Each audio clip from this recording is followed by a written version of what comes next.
admire the men we've married, but you don't know where we came from. You've seen them 10 years later, you do not know. We had to have faith. We had to see something of substance beyond what the eye could see. I knew my husband couldn't afford dowry. I talked to my auntie. It had to be scrapped. So he knew in his heart when they were there threatening his father that it was just for tradition. After that, they would tell them at dinner that, by the way, those cows, you can have them. But we are building something. Our children will have the capacity to do whatever they want.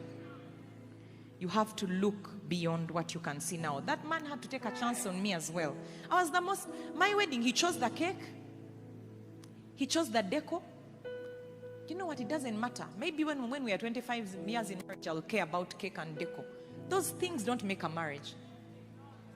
I kept telling him, babe, if we're the only ones who show up, we will get married. We'll find a witness in the church. I'm not going to get stressed. We borrowed cars from our friends for our wedding. One was, what kind of car for the bridesmaids? It wasn't even a Benz. What kind of car was it? A Mitsubishi from JK. He gave it to us. We put in fuel. We drove ourselves. Then someone had a Benz. There were 2 Benzes from friends. We borrowed them. Why are you spending 300,000 on cars you don't own to drive them for 2 hours to impress people who won't care and will talk about you when you're in financial trouble? Who are you trying to impress? I'm now told, people were telling me here that people take forged gifts for introductions, that you hire a car and pretend that you've given. What kind of hypocrisy and madness is that? How can you build such a foundation for your marriage? Absolute dishonor to your people.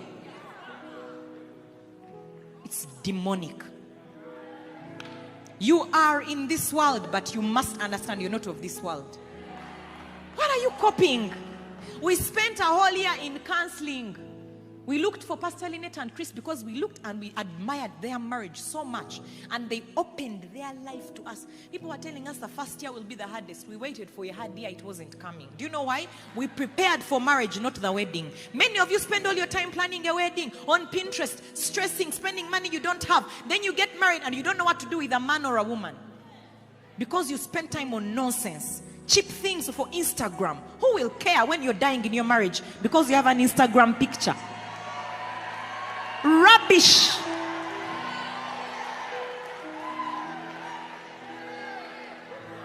Rubbish. I lived in homes of very rich people with very broken marriages. Could afford everything. Some of you, it's about money. If he can't. Okay.